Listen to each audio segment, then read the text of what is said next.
Hello dears, ഇന്ന് ഞാൻ എടുക്കാൻ പോകുന്നത് 5th സ്റ്റാൻഡേർഡിലെ അടിസ്ഥാന ശാസ്ത്രത്തിലെ 4ാമത്തെ ചാപ്റ്ററാണ് കേട്ടോ. അപ്പോൾ എന്താണ് ഈ 4ാമത്തെ ചാപ്റ്ററിന്റെ പേരെന്താന്ന് നോക്കാം. നമുക്ക് ജീവനുള്ള വിത്തുകൾ അല്ലെ, ജീവനുള്ള വിത്തുകളാണ് അല്ലെ. അപ്പൊ എന്താണ് ഇവിടെ നോക്കാം നമുക്ക് അല്ലെ. ഇവിടെ എന്താണ്, രാജാവിന്റെ നാട്ടിലെ കുട്ടികളുടെ സത്യസന്ധത പരിശോധിക്കണം എന്ന് തോന്നി. ഒരു ദിവസം രാജാവ് കുട്ടികളെ എല്ലാം രാജകൊട്ടാരത്തിൽ വിളിച്ചു കൂട്ടി. എല്ലാവർക്കും വിത്തുകൾ നൽകി. അപ്പൊ രാജാവിന് എന്താണ്, കുട്ടികളുടെ സത്യസന്ധത മനസ്സിലാക്കണം, പരിശോധിക്കണം തോന്നിയില്ലേ. അങ്ങനെ രാജാവ് എന്തായി, കുട്ടികളൊക്കെ എന്താക്കി, ആ നാട്ടിലെ കുട്ടികളെല്ലാം രാജകൊട്ടാരത്തിലേക്ക് വിളിച്ചു കൂട്ടി എല്ലാവർക്കും എന്താക്കി, വിത്തുകൾ നൽകി.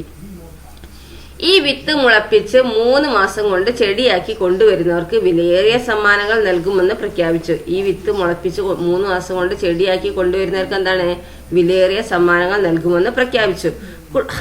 കുട്ടികളുടെ കൂട്ടത്തിൽ കർഷക ബാലനായ പിങ്ങും ഉണ്ടായിരുന്നു. അപ്പൊ കുട്ടികളുടെ കൂട്ടത്തിൽ എന്താ, കർഷക ബാലനായ പിങ് ഉണ്ടായിരുന്നു അല്ലെ.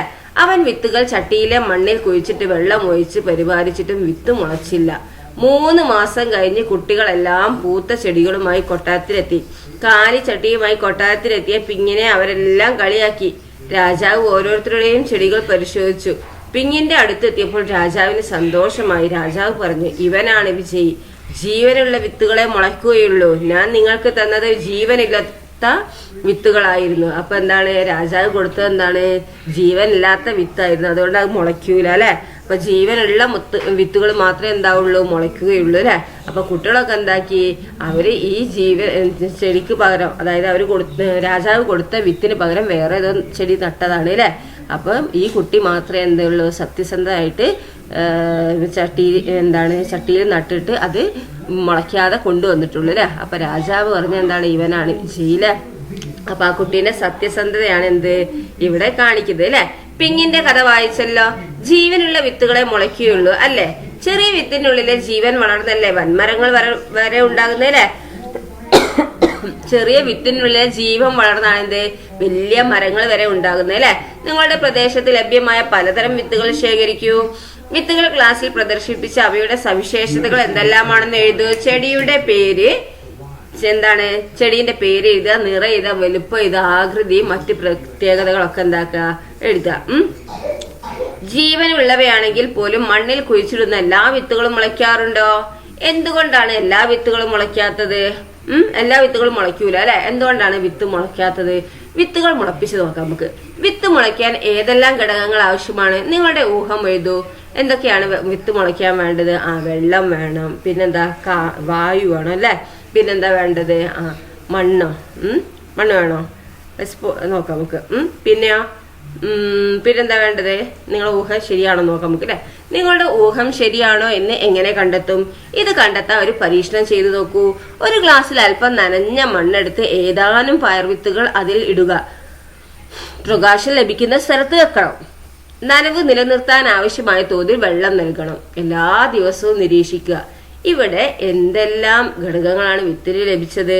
അപ്പൊ എന്താ ചെയ്യേണ്ടത്? ഒരു ഗ്ലാസ്സിൽ അല്പം നനഞ്ഞ മണ്ണെടുത്തിട്ട് എന്താണ്, പയർവിത്തുകൾ അതിലിടുക. പ്രകാശം ലഭിക്കുന്ന സ്ഥലത്ത് വെക്കുക. നനവ് നിലനിർത്താൻ ആവശ്യമായ വെള്ളം എന്താണ്, നൽകുന്നു വേണം അല്ലെ. എല്ലാ ദിവസവും നോക്കുക അത് മുളച്ചിട്ടുണ്ടോന്നല്ലേ. അപ്പൊ എന്തൊക്കെയാ എന്താണ് മുളച്ച ശേഷം ഇവിടെ എന്തെല്ലാം ഘടകങ്ങളാണ് എന്താണ് വിത്തിന് ലഭിച്ചത്? മണ്ണ്, ജലം, വായു, സൂര്യപ്രകാശം അല്ലെ. അതൊക്കെ എന്താണ് ഈ മണ്ണിന് വേണം അല്ലെ. എന്നാലേ എന്താ ഉള്ളു അല്ല, വിത്തിന് ഉള്ള അല്ലെ. അതുകൊണ്ട് മാത്രമേ എന്താവുള്ളൂ, ഈ വിത്ത് മുളയ്ക്കുകയുള്ളൂ അല്ലെ.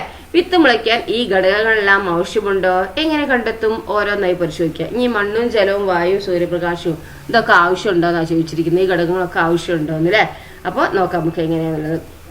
വിത്ത് മുളയ്ക്കാൻ മണ്ണ് ആവശ്യമുണ്ടോ? വിത്ത് മുളയ്ക്കാൻ മണ്ണ് ആവശ്യമുണ്ടോ എന്നെങ്ങനെ കണ്ടെത്താം?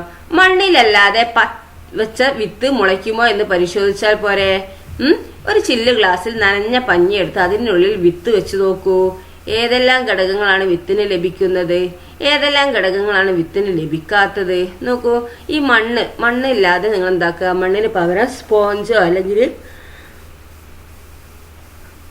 നനഞ്ഞ പഞ്ഞിയോ അങ്ങനെ എന്തെങ്കിലും എടുത്ത് എന്താക്കുക, ആ ഗ്ലാസ്സിൽ വെക്കുക. എന്നിട്ട് എന്താക്കുക, അതിൽ വിത്ത് വെക്കുക. അപ്പോൾ എന്താണ് മുളയ്ക്കുന്നുണ്ടോ എന്ന് നോക്കുക കേട്ടോ. അപ്പോൾ ഇവിടെ എന്തെല്ലാം ഘടകങ്ങളാണ് വിത്തിന് ലഭിക്കുന്നത്? എന്തൊക്കെ കിട്ടുന്നുണ്ട്? പഞ്ഞി അല്ലെ കിട്ടുന്നുണ്ട്, പിന്നെന്താണ്, ജലം കിട്ടുന്നുണ്ട്, വായു കിട്ടുന്നുണ്ട്, സൂര്യപ്രകാശം കിട്ടുന്നുണ്ട് അല്ലെ. അപ്പോൾ എന്താണ്, ഏതെല്ലാം ഘടകങ്ങളാണ് വിത്തിന് ഇവിടെ ലഭിക്കാത്തത്? മണ്ണ് ലഭിക്കുന്നില്ല അല്ലെ. അപ്പം വിത്തിന് ലഭിക്കുന്ന ഘടകം ഏതാ? ജലം, വായു, സൂര്യപ്രകാശമാണ് അല്ലെ. വിത്തിന് ലഭിക്കാത്ത ഘടകം എന്താണ്? മണ്ണാണ് അല്ലെ. അപ്പൊ ഇത് മുളച്ചോ? മുളയ്ക്കൂ അല്ലെ. വിത്ത് മുളയ്ക്കാൻ ജലം ആവശ്യമുണ്ടോ അതിന് അല്ലെ. അപ്പം ഇവിടെ നമുക്ക് എന്താണ്? ഇവിടെ മണ്ണില്ലെങ്കിലും എന്താണ്? ഇത് മുളയ്ക്കും. ഓക്കെ. ദെൻ അടുത്ത് നോക്കൂ, വിത്ത് മുളയ്ക്കാൻ വെള്ളം ആവശ്യമുണ്ടോ എന്നാണ് ചോദിച്ചിരിക്കുന്നത്. വിത്ത് മുളയ്ക്കാൻ വെള്ളം ആവശ്യമുണ്ടോ എന്ന് എങ്ങനെ കണ്ടെത്തുക?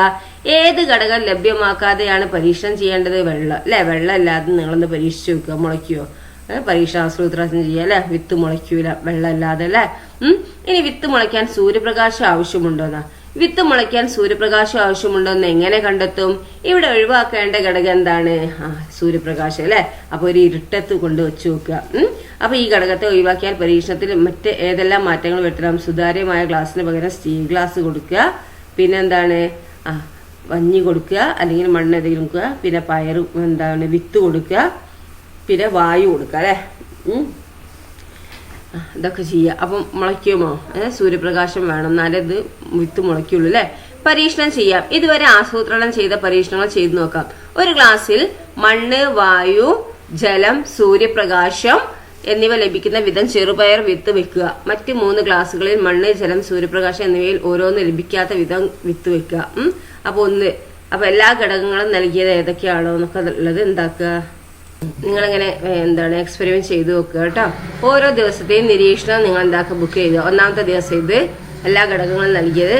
പിന്നെ ഒന്നാമത്തെ ദിവസം ക്ലാസ് 2 എന്താണ്? മണ്ണ് ഒഴികിയ എല്ലാ ഘടകങ്ങളും നൽകിയതാണ് ക്ലാസ് 2 വെക്കേണ്ടത്. 3 വെക്കേണ്ടത് എന്താ? ജലം ഒഴികിയ എല്ലാ ഘടകങ്ങളും നൽകിയത്. പിന്നെ ക്ലാസ് 4 വെക്കേണ്ടത് സൂര്യപ്രകാശം ഒഴികിയ എല്ലാ ഘടകങ്ങളും നൽകിയത് അല്ലെ. അതാണ് വെക്കേണ്ടത്. അപ്പൊ ഒന്നാമത്തെ ദിവസം എന്തൊക്കെ എന്തായി നോക്കുക. രണ്ടാമത്തെ ദിവസം, മൂന്നാമത്തെ ദിവസം, നാലാമത്തെ ദിവസം ഒക്കെ മുളച്ചിട്ടുണ്ടോ നോക്കുക. നിരീക്ഷണം നിങ്ങൾ അതിൽ എഴുതുക. വിത്ത് മുളയ്ക്കാൻ ഏതെല്ലാം ഘടകങ്ങൾ വേണമെന്നാണ് കണ്ടെത്തിയത്? കണ്ടെത്തൽ എന്താണ്? ക്ലാസ്സിൽ അവതരിപ്പിക്കുക. വിത്ത് മുളയ്ക്കാൻ ഇവയ്ക്ക് പുറമെ മറ്റേതെങ്കിലും ഘടകങ്ങൾ ആവശ്യമുണ്ടോ? എങ്ങനെ കണ്ടെത്തും? പരീക്ഷണം ആസൂത്രണം ചെയ്ത് നടപ്പിലാക്കുക. അപ്പൊ വിത്ത് മുളയ്ക്കാൻ എന്തൊക്കെയാ വേണം? വിത്ത് മുളയ്ക്കാൻ ജലം നിർബന്ധമാണ് അല്ലെ. വിത്ത് മുളയ്ക്കാൻ ജലം ആവശ്യമാണ്. എന്നാൽ മണ്ണ്, സൂര്യപ്രകാശം എന്നീ ഘടകങ്ങൾ ആവശ്യമില്ല. അപ്പൊ മണ്ണും സൂര്യപ്രകാശം എന്താണ്? ആവശ്യമില്ല അല്ലെ. ജലത്തിന് പുറമെ വായു, അനുയോജ്യമായ താപനില എന്നിവയും വിത്ത് മുളയ്ക്കാൻ ആവശ്യമാണ്. ജലത്തിന് പുറമെ എന്താണ്? വായു, അനുയോജ്യമായ താപനില എന്നിവയും വിത്ത് മുളയ്ക്കാൻ ആവശ്യമാണ്. വ്യത്യസ്ത വിത്തുകൾ മുളയ്ക്കാൻ എടുക്കുന്ന സമയവും അനുയോജ്യമായ താപനിലയും വ്യത്യസ്തമാണ് അല്ലെ. അപ്പം എന്താണ്?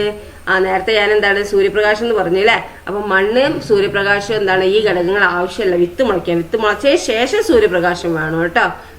മുളച്ചതിന് ശേഷം സൂര്യപ്രകാശം വേണം. പക്ഷെ വിത്ത് മുളയ്ക്കാൻ എന്താണ്? മണ്ണും സൂര്യപ്രകാശവും ഒന്നും ആവശ്യമില്ല അല്ലെ. പിന്നെ വെള്ളത്തിന് പുറമെ വായുവും പിന്നെ അതുപോലെ താപനിലയും അല്ലെ, അനുയോജ്യമായ താപനിലയും വിത്ത് മുളയ്ക്കാൻ ആവശ്യമാണ് അല്ലെ. വ്യത്യസ്ത വിത്തുകൾ മുളയ്ക്കാൻ എടുക്കുന്ന സമയവും അനുയോജ്യമായ താപനിലയും എന്താണ്? വ്യത്യസ്തമാണ്. ഈ വിത്തിനുള്ളിലെ ജീവൻ. ചിത്രീകരണത്തിലെ ചെറുപയർ വിത്തിന്റെ മുളയ്ക്കൽ നിങ്ങൾ നിരീക്ഷിക്കൂ. എങ്ങനെയാണ് ഇത് നോക്കിയ? നോക്കൂ, വിത്താണ് അല്ലേ അത്.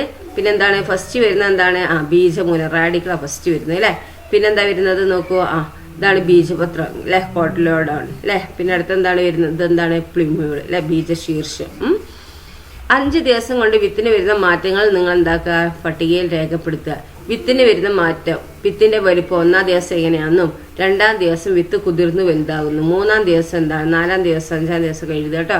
പിന്നെ വിത്തിന്റെ പുറന്തോട് എന്താണെന്നും വിത്തിൽ നിന്ന് മുളച്ച താഴേക്ക് വരുന്ന ഭാഗം ബീജമൂലം എങ്ങനെയാണെന്നും വിത്തിൽ നിന്ന് മുളച്ച മുകളിലേക്ക് വരുന്ന ഭാഗം ബീജശീർഷം എങ്ങനെയാണെന്നും 1-ാം ദിവസം 2-ാം ദിവസം ഒക്കെ എങ്ങനെയാണെന്നും വിത്തിലെ പ്രാഥമിക ഇലകൾ എങ്ങനെയാണെന്നൊക്കെ നിങ്ങൾ എന്താക്കുക? അടയാളപ്പെടുത്തുക കേട്ടോ. രേഖപ്പെടുത്തലുകൾ എന്താണ്? ശാസ്ത്ര പുസ്തകത്തിൽ ചിത്രീകരിക്കുകയും ചെയ്യുക. മുൻ പരീക്ഷണങ്ങളിലെ ഗ്ലാസുകൾ പരിശോധിക്കൂ. വിത്ത് മുളച്ച ശേഷം നന്നായി വളരുന്നത് ഏത് ഗ്ലാസ്സിലെ ചെടിയാണ്? ഏറ്റവും നന്നായി വളരുന്ന ചെടിക്ക് ഏതെല്ലാം ഘടകങ്ങളാണ് ലഭിച്ചത്? സൂര്യപ്രകാശം, വായു അല്ലെ. ഇതൊക്കെ നന്നായി വളരുന്ന ചെടിക്ക് എന്താണ്? ഈ ഘടകങ്ങൾക്ക് അല്ലെ, സൂര്യപ്രകാശം, വായു, പിന്നെ എന്തൊക്കെയാ വേണ്ടതുള്ളത് എഴുതുക. ഇനി ഹൈഡ്രോപോണിക്സ് എന്താണ്? മണ്ണില്ലാതെയും സസ്യങ്ങൾ വളർത്തുന്ന നൂതന രീതിയാണിത് ഹൈഡ്രോപോണിക്സ്. ഈ കൃഷി രീതിയിൽ മണ്ണിന് പകരം പോഷക ലായനിയിൽ സസ്യങ്ങൾ വളർത്തുകയാണ് ചെയ്യുന്നത്. അപ്പൊ എന്താണ്? മണ്ണില്ലാതെയും സസ്യങ്ങൾ വളർത്തുന്ന നൂതന രീതിയാണിത് ഹൈഡ്രോപോണിക്സ് അല്ലേ. ഈ കൃഷി രീതിയിൽ മണ്ണിന് പകരം എന്താണ്? പോഷക ലായനിയിൽ സസ്യങ്ങൾ വളർത്തുകയാണ് ചെയ്യുന്നത്. ചെടികൾ ആഹാരം നിർമ്മിക്കുന്നത് ഇലകളിലാണല്ലോ അല്ലെ? ചെടികൾ ആഹാരം നിർമ്മിക്കുന്നത് ഇലകളിലാണ് അല്ലെ? വിത്ത് മുളച്ച് ഇലയുണ്ടാകുന്നത് വരെ ചെടിക്കുള്ള ആഹാരം ലഭിക്കുന്നത് എന്താ? വിത്ത് മുളച്ച് അപ്പം തന്നെ ഇല ഉണ്ടാവുമോ? ഇല്ല അല്ലെ? അപ്പൊ അതുവരെ ചെടിക്കുള്ള ആഹാരം ലഭിക്കുന്നത് എവിടുന്നാണോ? ഈ ബീജപത്രത്തിൽ നിന്നാണ് കേട്ടോ. ഈ ബീജപത്രത്തിൽ നിന്നാണ് എന്ത്? ഈ വിത്ത് മുളച്ച് ഇല ഉണ്ടാകുന്നവരെ ചെടിക്കുള്ള ആഹാരം ലഭിക്കുന്നത് കേട്ടോ. പയർവിത്തിന് എത്ര ബീജപത്രമാണുള്ളത്? പയർവിത്തിന് എത്ര എണ്ണം ഉണ്ട്? 2 എണ്ണം അല്ലെ? ചെടി വളരുന്തോറും ബീജപത്രത്തിന് വരുന്ന മാറ്റം നിങ്ങൾ നിരീക്ഷിച്ചില്ലേ? നോക്കൂ, പയറില്ലേ, ഇതൊക്കെ ചോളത്തിന്റെ ബീജപത്രം, ഇത് ബീജാന്നത് അല്ലെ? ചോളത്തിലെ ബീജപത്രം നോക്കൂ. പയർവിത്തിലേതുപോലെ 2 ബീജപത്രങ്ങൾ ചോളത്തിൽ കാണുന്നുണ്ടോ? ഇല്ല അല്ലെ? ചോളത്തിൽ ഒരു ബീജപത്രം മാത്രമാണുള്ളത് കേട്ടോ. അപ്പൊ പയറിലൊക്കെ എന്താണ്? 2 ബീജപത്രങ്ങൾ ഉണ്ട്. ഒന്ന് മുളച്ച് 2 പൊട്ടിയിട്ട് പകുതിയായിട്ട് നിൽക്കുന്ന കണ്ടില്ല? അതാണ് ബീജപത്രം കേട്ടോ. അപ്പൊ ഈ പയറിൽ 2 എണ്ണം ഉണ്ട്, പക്ഷെ ചോളത്തിൽ 1 ഉള്ളൂ അല്ലെ? പിന്നെ കാഷ്യൂനട്ടിൽ 2 എണ്ണം ഉണ്ട്. പിന്നെ പുളിങ്കൂരില്ലേ, അതിലൊക്കെ 2 എണ്ണം വരുന്നുണ്ട് അല്ലെ? പുളീൻ്റെത്. ഓക്കെ. അപ്പൊ എന്താണ്? ഈ ചോളത്തിൽ ഒരു ബീജപത്രം മാത്രമാണ് ഉള്ളത് അല്ലെ? ബീജപത്രത്തോടും പിന്നുള്ളത് തേങ്ങയിലും ഒന്നാണുള്ളത് കേട്ടോ. ബീജപത്രത്തോട് ചേർന്ന് കാണുന്ന ഭാഗമാണെന്ത്? ബീജാന്നം, എൻഡോപേഴ്സ് അല്ലെ? ബീജപത്രത്തോട് ചേർന്ന് കാണുന്ന ഭാഗമാണെന്ന് ബീജാന്നം. ഒരു ബീജപത്രം മാത്രമുള്ള സസ്യങ്ങളിൽ വിത്ത് മുളച്ച് ഇല ഉണ്ടാകുന്നത് വരെ ചെടിക്കുള്ള ആഹാരം ലഭിക്കുന്നത് എന്താണ്? ബീജാന്നത്തിൽ നിന്നാണ് കേട്ടോ. ബീജാന്നം ഇതാണ് കേട്ടോ. അപ്പൊ ബീജാന്നത്തിൽ നിന്നാണ് എന്ത്? ഈ ഒരു ബീജപത്രമുള്ള ചെടിക്ക് ഭക്ഷണം കിട്ടുന്നത് ഈ ബീജാന്നത്തിൽ നിന്നാണ്. ഈ 2 ഉള്ളത് എന്താ? ബീജപത്രത്തിൽ നിന്ന് കേട്ടോ. 2 എന്തുള്ളത്? 2 ബീജപത്രങ്ങൾ ഉള്ളത് എന്താണ്? ഭക്ഷണം കിട്ടുന്നതിൽ നിന്നാണ് ആഹാരം കിട്ടുന്നത്, ആ ബീജപത്രത്തിൽ നിന്നും. പിന്നെ ഒരു ബീജപത്രം ഉള്ളവർക്ക് എന്താ കിട്ടുന്ന? ബീജാന്നത്തിൽ നിന്നും. ഓക്കെ. ദെൻ വിത്ത് മുളയ്ക്കുമ്പോൾ വരുന്ന മാറ്റങ്ങൾ എന്തൊക്കെയാണ്? പുളിങ്കുരു, ചക്കക്കുരു, കശുവണ്ടി, നെല്ല്, ചോളം തുടങ്ങിയ വിത്തുകൾ മുളപ്പിച്ചു നോക്കൂ. വിത്ത് മുളയ്ക്കുമ്പോൾ അതിനുണ്ടാകുന്ന മാറ്റങ്ങൾ നിരീക്ഷിക്കുക കേട്ടോ. ഹാൻഡ് ലെൻസ് ഉപയോഗിച്ച് മുള വന്ന വിത്തുകളെ സൂക്ഷ്മമായി നിരീക്ഷിക്കുക. സാവധാനം വിത്ത് പൊളിച്ചു നോക്കി ബീജപത്രം, ബീജാന്നം എന്നിവ ശാസ്ത്രപുസ്തകത്തിൽ ചിത്രീകരിക്കുക. ഇനി വിത്ത് മുളയ്ക്കൽ, സീഡ് ജെർമിനേഷൻ എന്താണ്? വിത്ത് കുതിർന്നും പുറന്തോട് പൊട്ടുകയാണ് അല്ലെ? ആദ്യം ബീജമൂലവും പിന്നീട് ബീജശീർഷവും പുറത്തു വരുന്നു. ബീജമൂലം ചെടിയുടെ വേരായി മാറുന്നു. ബീജമൂലം എന്താ? ചെടിയുടെ വേരായി മാറുന്നു. ബീജശീർഷം തണ്ടും ഇലയും മാറുന്നു. എന്താണ് പറഞ്ഞത്? ബീജമൂലം എന്താണ്? ആദ്യം വരുന്ന എന്താണ്? ബീജമൂലം അല്ലെ? അതാണെന്ത്? ചെടീന്റെ വേരായി മാറുന്നത് കേട്ടോ. പിന്നെ വരുന്ന ബീജശീർഷം, അതാണെന്ത്? തണ്ടും ഇലയും മാറുന്നത്. പൂർണ്ണ തോതിൽ പ്രകാശ സംശ്ലേഷണം നടക്കുന്നത് വരെ ബീജപത്രത്തിലോ ബീജാന്നത്തിലോ കരുതി വെച്ച ആഹാരമാണെന്ത്? വളർന്നു വരുന്ന ഈ സസ്യം ഉപയോഗിക്കുന്നത് കേട്ടോ. സസ്യങ്ങൾ വിത്തിൽ ആഹാരം സംഭരിച്ചു വെച്ചിരിക്കുന്നത് എന്തിനാണ്? സസ്യങ്ങളെ വിത്തിൽ ആഹാരം സംഭരിച്ചു വെച്ചിരിക്കുന്നത് എന്തിനാണ്? എന്തെല്ലാം വിത്തുകളാണ് നമ്മൾ ആഹാരമാക്കുന്നത്? സസ്യങ്ങൾ വിത്തിൽ ആഹാരം സംഭരിച്ചു വെക്കുന്നത് മുളച്ചു വരുമ്പോൾ അത് ഉപയോഗിക്കാൻ വേണ്ടിയിട്ട് അല്ലെ? പിന്നെ ഏതെല്ലാം വിത്തുകളാണ് നമ്മൾ ആഹാരമാക്കുന്നത്? നമ്മൾ ഏതൊക്കെ വിത്തുകളാണ് ആഹാരമാക്കുന്നത്? വീട്ടിൽ നിന്ന് ചോദിച്ചു നോക്കുക കേട്ടോ. വിത്തിൽ നിന്നല്ലാതെയും എല്ലാ സസ്യങ്ങളുടെയും വിത്തുകളാണോ നടീൽ വസ്തുക്കളായി ഉപയോഗിക്കുന്നത്? വിത്തുകൾ മാത്രമാണോ നടീൽ വസ്തുക്കളായി ഉപയോഗിക്കുന്നത്? അല്ല അല്ലെ? അതിന്റെ തണ്ടും വേരും ഇലയും ഒക്കെ വെച്ച് നമുക്ക് എന്താക്കാം? നടീൽ വസ്തുക്കളാക്കാം, നടന്ന വസ്തുവാക്കാം അല്ലെ? അതിന് തന്നെ പുതിയ ചെടി വരും അല്ലെ? നോക്കൂ, ചെമ്പരത്തി, നിശാഗന്ധി, കൃഷ്ണകിരീടം, ഇലമുളച്ചി.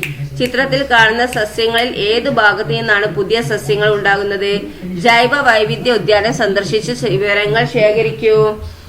വിത്തിൽ നിന്നല്ലാതെ ജൈവ വൈവിധ്യ ഉദ്യാനത്തിൽ സസ്യങ്ങൾ വളർത്തി നോക്കി നിഗമനങ്ങൾ രേഖപ്പെടുത്തുക. അപ്പൊ ചിത്രത്തിൽ കാണുന്ന സസ്യങ്ങളിൽ ഏത് ഭാഗത്ത് നിന്നാണ് പുതിയ സസ്യങ്ങൾ ഉണ്ടാകുന്നത് നോക്കുക. ജൈവ വൈവിധ്യ ഉദ്യാനം സന്ദർശിച്ച് വിവരങ്ങൾ ശേഖരിക്കുക. വിത്തിൽ നിന്നില്ലാതെ ജൈവ വൈവിധ്യ ഉദ്യാനത്തിൽ സസ്യങ്ങൾ വളർത്തി നോക്കി നിഗമനങ്ങൾ രേഖപ്പെടുത്തുക കേട്ടോ. അപ്പൊ എന്താണ്? ചിലത് തണ്ടുന്നുണ്ടാവും അല്ലെ? നമ്മൾ പൂളയൊക്കെ തണ്ട് ഒട്ടിച്ചിട്ടാണ് നമ്മൾ ഉണ്ടാവുന്നത് അല്ലെ? അതുപോലെ ചെമ്പരത്തി അങ്ങനെ തന്നെ തണ്ടാണ്.